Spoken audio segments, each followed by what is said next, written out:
فأنا ناصح لإخواني بالصدع بالحق تبيض وجوههم. السكوت في مسألة الحزبية يضرها، فاصدع بما تؤمر وأعرض عن المشركين. سلامي على دماج ورجالها والشيخ يحيى ودار العلم يا سعد بانيها.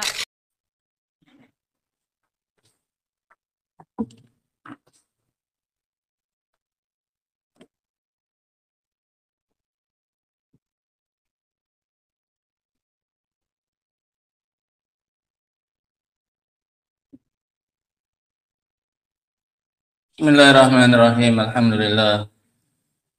Wassalatu wassalamu ala Rasulillah wa ala alihi wa sahbihi wa man wala. Kita lanjutkan kajian tafsir kita. Sekarang kita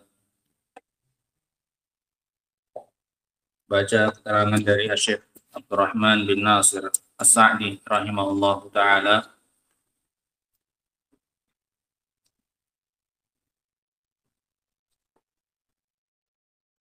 terkait ayat yang ke-6 dari surat Al-Maidah.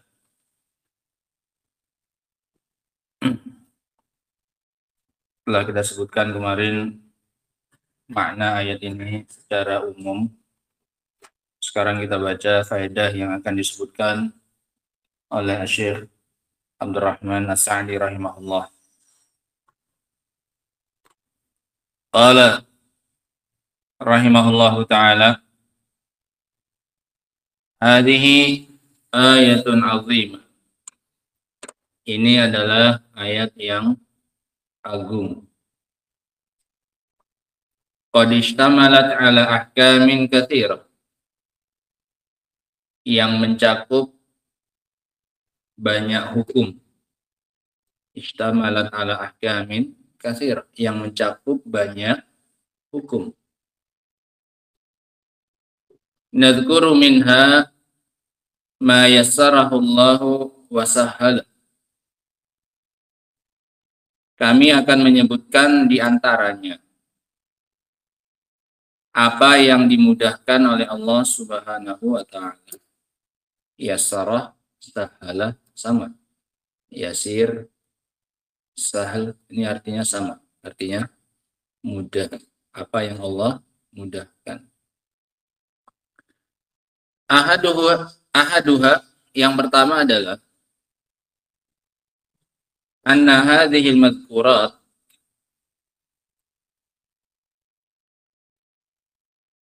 fiha, bahwasanya perkara-perkara yang disebutkan di dalamnya. Dalam apa? Dalam ayat. Fiha, kembalinya kepada ayat. Ini langsung ditulis saja ya kawan. Faedah ayat ke-6. Nanti kalau ada yang belum disebutkan oleh beliau, dan itu kecil kemungkinannya karena beliau sudah sampai menyebutkannya sampai 50.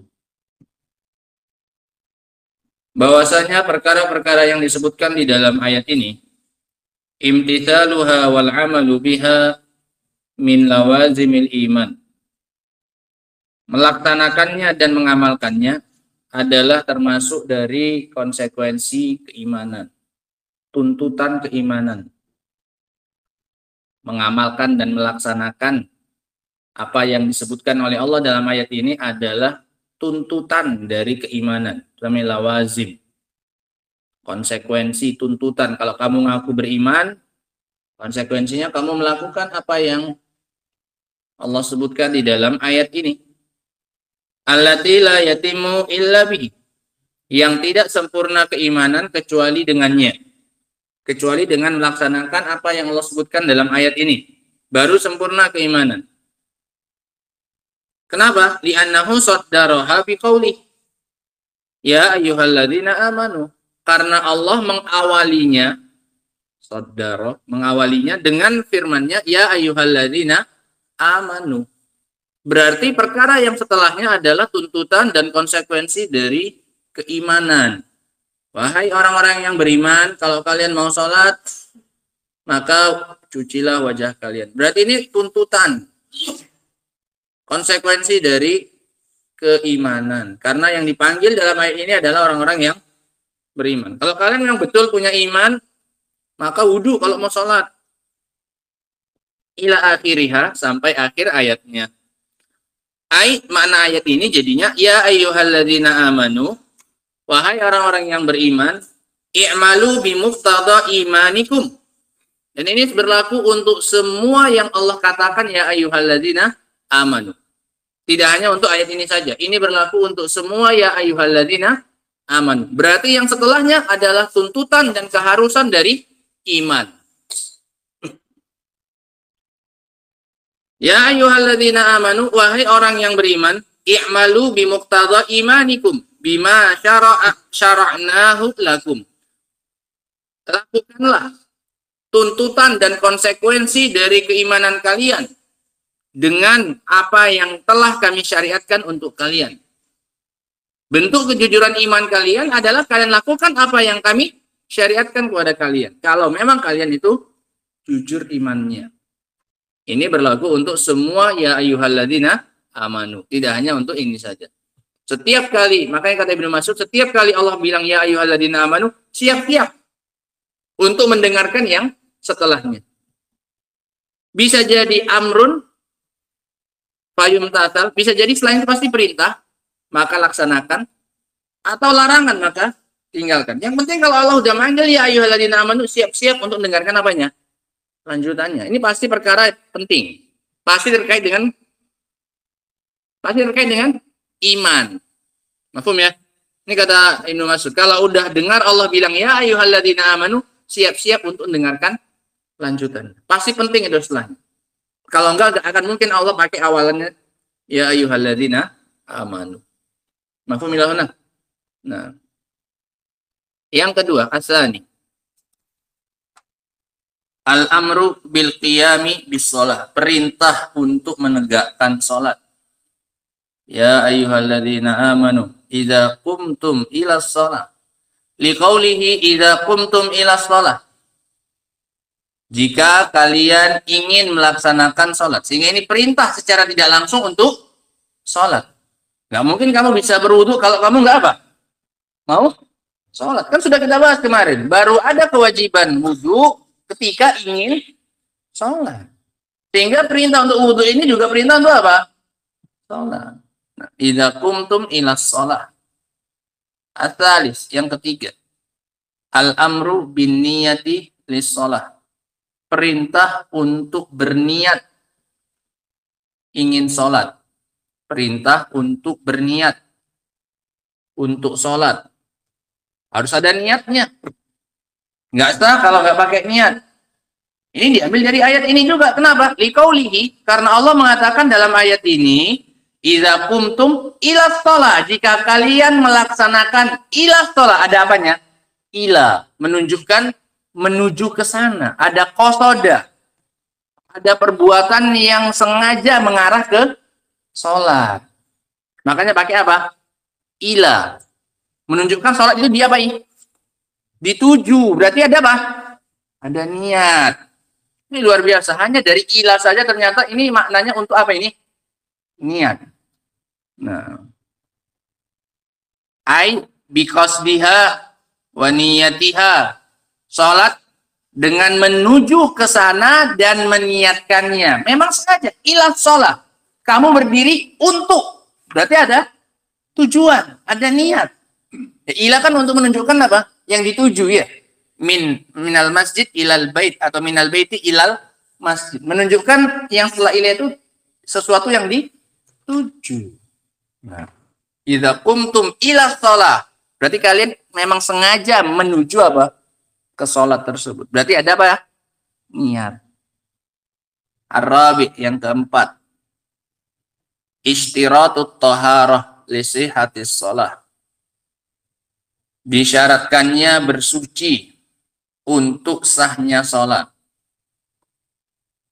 Disyaratkannya bersuci untuk sahnya sholat. Idza qumtum ila sholati faghsilu. Kalau enggak sah sholatnya. Bagi yang tidak memiliki apa? Wudu. Bagi yang tidak di atas toharoh, maka wajib bagi dia untuk berwudu. Kalau enggak sah salatnya. Nah, dan juga sebagaimana dalam hadis Nabi Shallallahu Alaihi Wasallam, la yaqbalullahu salata ahadikum idza ahdatsa hatta yatawadda. Allah tidak akan menerima salat salah seorang dari kalian jika dia sudah berhadas sampai dia apa? Berwudu. Nah, li'anna Allah amara biha indal qiyami ilaiha. Karena Allah memerintahkannya ketika berdiri untuk melaksanakannya. Wal aslu fil amrin wujubu. Dan hukum asal pada perintah itu adalah wajib. Hukum asal perintah itu adalah apa? Wajib. Bagi yang bagaimana ini kemarin kita sebutkan wajibnya? Ini sudah satu beliau sebutkan. Bagi orang yang ingin apa? Sholat. Dan bagi orang yang tidak di atas tohar. Adapun orang yang di atas tohara maka hukumnya tidak wajib. Atau sudah masuk waktu tapi belum ingin sholat. Maka wudhu juga bagi dia belum apa? Wajib. Kapan wajibnya? Pada dua keadaan. Ingin melaksanakan sholat dan tidak di atas tohara. Sudah? Ini yang wajib baginya untuk wudhu. Mau sholat dan tidak di atas tohar, belum suci, maka wajib bagi dia untuk berwudhu. Al-khamis, yang kelima, anna toharah la tajib bidukhulil waqti. Bahwasanya bersuci tidak wajib dengan masuknya waktu. Semata-mata masuknya waktu itu belum mewajibkan seseorang untuk bersuci. Wa inna ma tajibu inda iradatis shalah. Hanyalah bersuci itu wajib ketika dia ingin melaksanakan sholat. Ketika dia ingin melaksanakan sholat. Baru saat itu kita katakan baginya wajib. Karena Allah mengatakan apa? Idza qumtum ilas shalah faghsilu. Nah, sehingga semata-mata masuknya waktu belum mewajibkan taharah. Yang keenam, as-sadis, anna kullama yutlaqu alaihi ismus salati minal fardi wan nafli wa fardil kifayah wa salatil janazah tushtaratu lahu taharah. Bahwasanya semua yang dimutlakkan padanya nama salat. Semua yang dimutlakkan padanya nama salat, yang disebut dengan salat, baik salat fardu maupun salat sunnah, ataupun salat fardu kifayah. Mau salat fardu, mau salat sunnah, atau salat fardu kifayah, sebagaimana salat Id. Menurut sebagian ulama hukumnya fardu apa? Kifayah. Salat jenazah juga. Nah, wa salatul janazah, dan juga seperti salat jenazah disebut salat. Tushtaratu lahu tahar, maka disyaratkan padanya bersuci. Sehingga umum maknanya. Faedah yang keenam ini beda dengan faedah yang keempat. Faedah yang keempat cukup sekedar disyaratkannya bersuci untuk sahnya sholat. Ini faedah cabangnya yang keenam. Apa cabangnya yang keenam? Sholatnya itu bersifat umum. Semua sholat disyaratkan padanya apa? Toharoh apa? Ivan, disyaratkan apa padanya? Padanya? Toharoh yang mana? Toharoh apa ini? Roid. Apa itu soal sugro? Wudu. Paham ya faedah yang keempat? Bahwasanya bersuci itu syarat untuk sahnya sholat. Enggak disebutkan jenis apanya sholatnya. Faedah cabangnya yang keenam ini. Sholatnya, sholat yang diwajibkan padanya tohar itu mencakup semua sholat. Mau sholat fardu, mau sholat sunnah, mau fardu kifayah, apapun. Yang penting dia disebut apa? Sholat. Karena Allah nggak merinci. Ya ayyuhalladzina amanu idza qumtum ila sholat. Yang penting kalian mau apa ini? Sholat. Hatta sujud al-mujarrad inda katsirin minal ulama. Bahkan sampai-sampai sujud. Semata-mata sujud. Itu sujud mujarrad namanya. Semata-mata sujud. Sujud yang kosong dari gerakan yang lain. Cuman pengen apa? Sujud. Ada 3 jenis sujud yang mujarrad itu. Sujud apa? Sujud syukur, sujud tilawah, sujud sahwi. Sujud sahwi tapi bagian dari sholat. Nah. Indah katsiri minal ulama. Menurut banyak dari para ulama. Ini lebih hati-hati saja. Tapi pendapat yang rajih ini tidak disyaratkan. Karena tidak disebut apa ini? Sholat. Dan disebut apa? Sujud. Tidak disebut apa? Sholat. Sehingga pendapat yang rajih, dan beliau juga nggak memastikan di situ. Beliau hanya mengatakan sampai-sampai sujud. Semata-mata sujud menurut banyak dari ulama. Udah gitu saja. Kasujud di tilawah wa syukri. Seperti sujud tilawah dan juga sujud syukur. As-sabi' yang ke-7. Al-amru bi ghuslil wajh. Perintah untuk mencuci wajah. Apa mana ghusl? Jaroyan alma, mengalirnya apa? Air. Ini baru dikatakan ghusl. Perintah untuk mencuci wajah. Wahuwa dan pengertian wajah itu adalah ma tahsulu bihil muwajah. Yang dengannya terhasilkan hadap-hadapan. Sesuatu yang digunakan untuk berhadap-hadapan. Hadap-hadapan pakai apa ini? Pakai wajah. Iya kan? Meskipun badannya ada hadapan tapi kepalanya saling melengos ke arah yang lain, ini nggak dikatakan apa? Berhadap-hadapan. Orang dikatakan berhadap-hadapan kalau wajahnya itu saling apa ini? Bertatapan. Sehingga maknanya wajah itu mata sulu bihil muwajah. Yang digunakan untuk saling berhadap-hadapan. Nah. Min manabiti sya'ri ra'si. Dari tempat tumbuhnya rambut al-mu'tad yang normal. Batas normal tapi ada yang nggak normal tumbuhnya dari mana? Dari atas. Nah, ini nggak apa? Nggak normal. Nah, ini yang botaknya itu nggak dibilang apa ini? Wajah. Mana ada pakai wajah itu? Sehingga yang dianggap bagian dari wajah batas tumbuh rambut yang normal. Nah. Ila man hadara minal lihiyain wadzaqan. Sampai turunnya 2 rahang. Lihiyain itu tempat tumbuhnya jenggot. Lihiyain. Kanan dan kiri. Nah, wadzaqan. Ini kan yang turun, yang apa namanya? Yang condong, yang miring. Dari apa? Lihiyain dan zakon. Apa zakon? Dagu. Nah. Tulan secara vertikal. Dari tempat tumbuhnya rambut sampai pertemuan 2 rahang dan dagu ini secara apa? Tulan, secara vertikal. Nah. Secara memanjang. Wa minal udhuni ilal udhuni ardhan. Dan dari telinga ke telinga secara apa? Horizontal. Alias apa? Melebar. Memanjangnya. Ya betul nih, memanjang ini. Ini panjang. Iya kan, ini panjang kali. Lebar ya. Betul ya. Secara lebarnya dari telinga ke telinga. Itu batasan wajah. Wa yadkhulu fihi al-madmadah wal istinsyaq bis sunnah. Dan masuk juga ke dalamnya madmadah, kumur-kumur, wal istinsyaq, masukkan air ke dalam hidung, bis sunnah, dengan sunnah.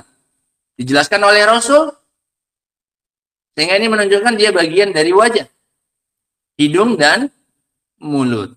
Sehingga hidung di istinsyaq, mulutnya di madmadah. Nah. Wa yadkhulu fihi syu'ur allati fihi. Dan masuk juga ke dalamnya yang harus dicuci rambut atau bulu yang tumbuh di wajah. Jenggotnya kan sampai mana kadang? Sampai pipi. Masuk bagian dari apa ini? Wajah. Wajib dicuci. Nah, termasuk bagian dari wajah apa? Syu'ur allati fihi, bulu-bulu yang ada di mana? Di wajah. Nah. Tapi rinciannya bagus, penting. Ingkanat khafifah fala budda min isalil ma'i ilal basyarah. Kalau bulunya itu tipis, maka harus menyampaikan air ke kulit. Kalau tipis bulunya, maka airnya tetap harus sampai kemana? Kulit. Nggak cukup rambutnya saja, bulunya saja yang diapain? Cuci. Kalau tipis, maka harus airnya nembus sampai kemana? Sampai kemana? Kulit. Taunya tembus sampai kulit gimana itu? Ya basah nggak nampak gitu. Terasa ya kan? Terasa sampai kemana? Kulit. Paham? Nah. Wa in kanat kathifah, kalau lebat atau tebal bulunya, iktafa bi zahiriha, maka cukup dengan luarnya saja. Yang dicuci apanya? Rambutnya, bulunya itu saja. Kapan ini? Kalau bulunya apa? Tebal. Nggak perlu airnya sampai masuk, sampai tembus kemana? Ke kulit. Dan patokan tebal dan tipisnya itu, kata para ulama, loh bagaimana kita menentukan ini jenggotnya tebal atau apa? Tipis. Patokannya adalah kulitnya. Kalau kulitnya masih terlihat dari luar, berarti ini masih apa? Tipis.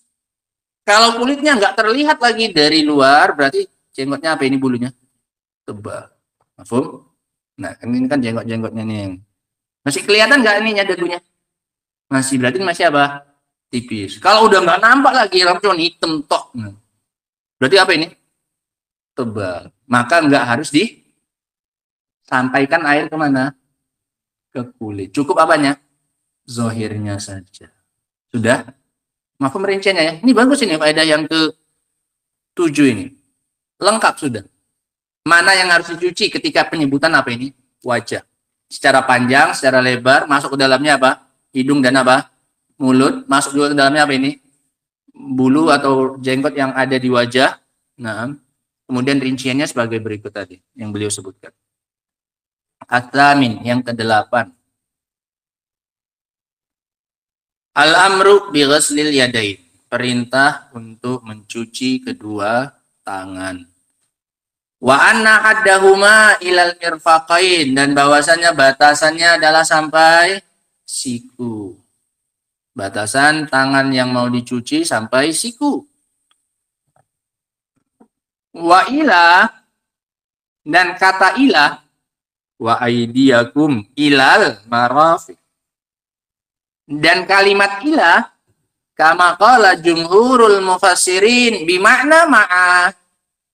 Dan kata ila, huruf ila, sebagaimana yang disebutkan oleh mayoritas kebanyakan ahli tafsir, maknanya adalah ma'a. Ilal marafiq, maknanya ma'al marafiq. Sehingga marafiq, siku termasuk dicuci harus basah. Karena maknanya ila adalah apa? Adalah ma'a. Bersama dengan apa? Siku. Juga dicuci. Nah, ini pendapatnya jumhur mufassirin. Qaulihi ta'ala, ada enggak contohnya? Ila maknanya ma'a. Ada. Sebagaimana dalam firman Allah Ta'ala, wala ta'kulu amwalahum ila amwalikum. Jangan makan harta mereka. Siapa? Anak yatim. Jangan makan hartanya mereka ila amwalikum. Bersama dengan harta kalian. Kalian makan harta kalian, bersama dengan itu kalian makan juga hartanya siapa? Anak yatim. Loh, kenapa kok kayak gini ayatnya? Kok nggak langsung saja jangan makan harta anak yatim? Ini tanbih bil adna. Ini peringatan dengan yang lebih rendah, yang lebih ringan konsekuensi. Kamu makan hartamu sambil makan harta anak yatim saja dilarang oleh siapa? Oleh Allah. Apalagi murni yang kamu makan harta. Kamu gabungkan, kamu campur saja hartanya, jangan kok. Mahum ya? Kamu campur, kamu makan harta kamu juga, harta anak yatim juga kamu makan, itu aja nggak boleh. La ta'kulu amwalahum ila amwalikum. Jangan makan hartanya mereka bersama-sama dengan harta siapa? Kamu. Kamu makan harta kamu, kamu makan juga hartanya. Itu saja nggak boleh. Apalagi murni yang kamu makan harta mereka. Paham ya? Nah. Sehingga luar biasa indahnya ya, kan. Ayat Allah itu memang tidak bisa dibandingkan dengan ucapan manusia siapapun itu. Nah, padahal kan Allah bisa bilang, la ta'kulu amwalahum, titik. Jangan makan hartanya siapa? Anak yatim. Enggak. Tapi Allah ingin ngasih kode dengan yang lebih apa ini? Rendah. Nah, untuk menunjukkan bahwasanya yang lebih daripada itu juga dilarang. Wali annal wajib la yatimu illa bi ghusli jami'il marafiq. Dan dikarenakan kewajiban tidak sempurna kecuali dengan mencuci seluruh bagian apa? Siku. Tangan itu nggak akan sempurna pencuciannya sampai kita benar-benar memasukkan pencucian apa ini? Siku. Harus masuk dulu siku walaupun sedikit, baru sempurna pencucian apa ini? Tangan. Ya kan? Kalau bagian siku nggak masuk, maka diragukan semua bagian tangan itu apa? Tercuci. Iya kan? Sehingga untuk memastikan benar-benar semua bagian tangan itu tercuci, maka harus kena walaupun sedikit apa ini? Siku. Baru bersih semua kena apa ini? Tangan. Iya tidak? Iya. Sama kayak makan sahur, kata para ulama. Makan sahur, itu awalnya puasa itu dimulai dari kapan? Terbitnya apa? Fajar, ya. Terbitnya fajar sampai tenggelamnya apa? Matahari. Itu durasi apa? Puasa. Kamu baru benar-benar bisa memakai seluruh waktu itu untuk puasa kalau kamu mencomot sebagian walaupun kecil bagian dari sebelum terbitnya apa? Fajar. Iya kan? Kamu ambil sebagian walaupun kecil sebelum fajar untuk memastikan benar-benar setelah terbitnya fajar itu kamu sudah dalam keadaan apa ini? Iya kan? Mau nggak mau. Kalau kamu mepet kan pas di garisnya itu dikhawatirkan dan sangat dikhawatirkan ada bagian dari fajar yang belum kamu pakai untuk apa? Walaupun hanya sekian detik. Iya kan? Maka untuk benar-benar yakin kamu setelah fajar itu kamu telah menahan diri, kamu ambil sedikit saja bagian dari apa ini? Sebelum fajar. Supaya apa? Pasti kamu itu setelah terbitnya fajar sudah dalam keadaan apa ini? Mafhum ya? Kayak gini juga sama. Supaya benar-benar memastikan tangan kamu itu dicuci, kamu harus memasukkan walaupun sedikit apa ini? Siku. Supaya benar-benar bagian tangan itu apa ini? Kena bagian dari yang dicuci. Mafhum alasan terakhir yang beliau ini ya. Nah, wali annal wajib la yatimmu illa bi ghusli jami'il marfaq. Karena yang namanya kewajiban apa ini? Mencuci tangan. Tidak akan sempurna sampai kamu mencuci seluruh bagian dari apa ini? Siku. Sikunya harus kena. Baru memang bersih kamu tangannya itu kena cuci. Yang ke-9, al-amru bimashir ra'si. Perintah untuk mengusap rambut. Ras di sini rambut. Nah, bukan kepala. Kepala pun nggak masalah. Bagi yang nggak punya rambut ya kepala kan. Nah, ini kalau dibilang kepala, oh ini berarti harus sampai kemana yang diusap apa ini? Kulitnya. Di bagi yang punya rambut berarti yang diusap apa? Rambut. Bagi yang gundul berarti yang diusap apa? Nggak ada lagi yang diusap kecuali apa? Ya kepalanya, gundulnya itu. Nah. Yang ke-10. Annahu yajibu mashu jami'ihi. Bahwasanya wajib untuk mencuci seluruhnya. Seluruh bagian dari apa? Kepala. Nggak cukup ujungnya saja. Li'annal ba' laisat litab'il.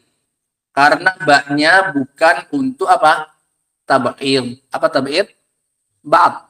Sebagian. Bukan menunjukkan makna sebagian rambut, pucuknya saja, jambulnya saja. Nah, wa inna ma hiya lil mulasaqah. Maknanya ba di situ wamsahu bi ru'usikum. Ada apa? Ba. Ba-nya di situ maknanya untuk mulasaqah, untuk menunjukkan makna apa? Menempel. Harus ada yang nempel. Nah, karena dia sudah muta'addi dengan sendirinya. Fi'il masaha itu sudah muta'addi dengan sendirinya tanpa perlu bantuan huruf jer. Imsah roksak, langsung aja. Usap kepalamu, gitu aja sudah bisa. Tapi Allah menambahkan huruf apa? Ba. Berarti ada makna lebih dari sekedar apa ini? Mengusap. Apa makna tambahannya itu? Mulasaqah. Maknanya menempelkan. Harus ada yang menempel dari yang di tangan itu ke yang diusap. Wa annahu ya'umul mas bi jami'ir ra's, dan bahwasanya itu umum, mencakup mengusap seluruh bagian kepala. Caranya bagaimana? Al-hadi asyar, faedah yang ke-11, annahu yakfil mas kaifa ma kana bi yadihi au ihdahuma au kharqah au khashabah au nahwihima li'anna Allah atlaqal mas wa lam yuqayyid bi sifatin fadalla dzalika ala itlaqihi. Insyaallah pada pertemuan berikutnya insyaallah. Ini cara pengusapannya. Annahu yakfil mas kaifa makana biyadihi, cukup pengusapannya dengan cara apa saja. Dengan tangannya, kedua tangannya, au ihdahuma, atau satu tangan juga boleh. Karena Allah nggak menjelaskan cara pengusapannya. Wamsahu biru'usikum. Mau dengan kedua tangannya atau dengan satu? Au khirqah, atau dengan apa? Dengan kain. Diusap dengan kain. Karena Allah nggak menjelaskan harus pakai tangan di situ. Nah, ini kita cek lagi faedah ini. Karena beliau katakan umum, mutlak. Au khashabah, dengan kayu. Dengan kayu. Gesek dengan kayu itu. Yang penting kan diusapkan, mengusapkan sesuatu. Nggak harus dengan tangan, kata beliau. Dengan kayu, khashabah. Au nahwihi, atau yang semisalnya, li'annallaha atlaqal mas, karena Allah memutlakkan pengusapannya. Walam yuqayyidhu bisifatin, dan Allah tidak mengkhususkannya, membatasinya dengan sifat tertentu, cara tertentu. Padalla ala itlaqihi, maka ini menunjukkan dia bersifat umum. Yang penting rambutnya, kepalanya diusap. Mau pakai kain, mau pakai apa, yang penting ada sesuatu yang menempel dari air kemananya? Ke kepalanya. Nah, al-thani, akan kita siapkan kepala dulu. Al-nal wajib al-mas, bahwasanya yang wajib adalah mengusap. Falau ghasala ra'sahu wa lam yumirra yadahu alaihi lam yakfi. Kalau dia mencuci kepalanya dan tidak menjalankan tangannya di atasnya, siram aja gitu pakai gayung. Oh, ini lebih dari usap ini sampai apa ini? Kayak mandi sudah. Lam yakfi, gak cukup. Karena dia belum apa? Belum mengusap. Meskipun hasilnya lebih basah daripada apa ini? Mengusap. Lam yumirra yadahu, dia tidak melewatkan tangannya. Nah, di kepala. Li'annahu lam ya'ti bima amarallahu bih. Kenapa nggak cukup? Karena dia belum mendatangkan apa yang diperintahkan oleh Allah. Allah memerintahkan apa? Wamsahu, dan usaplah. Dia tidak apa ini? Mengusap. Nah, sudah selesai sampai kepala. Faedah tentang kepala. Faedah yang ke-12. Adapun faedah lanjutannya yang ke-13 dan setelahnya, ini insyaallah ta'ala akan kita baca pada pertemuan berikutnya insyaallah ta'ala. Wa akhiru da'wana alhamdulillahi rabbil alamin. Subhanallahi bihamdika asyhadu an la ilaha illa anta astaghfiruka wa atubu ilaik. Alhamdulillahi rabbil alamin.